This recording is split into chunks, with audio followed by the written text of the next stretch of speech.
मैं आहिस्ता चलता हूँ मगर कभी पीछे की जानब नहीं जाता। जब तुम हिम्मत हारने लगो तो सोचना कि तुमने शुरू किसके लिए किया था। जैसा सोचोगे वैसा बनोगे, तुम्हारे ख्यालात ही तुम्हारी तकदीर हैं। आज तक कोई अच्छा आदमी तेज़ी से अमीर तरीन नहीं बन सका।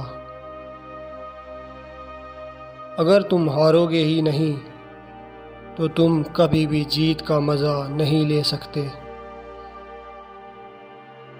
नीचे गिरना एक हादसा है और नीचे रहना एक मर्ज़ी है।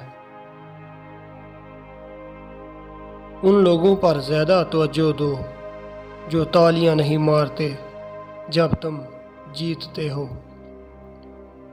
एक मर्द किसी भी औरत के साथ खुश रह सकता है जब तक वो उसे मोहब्बत ना करने लगे।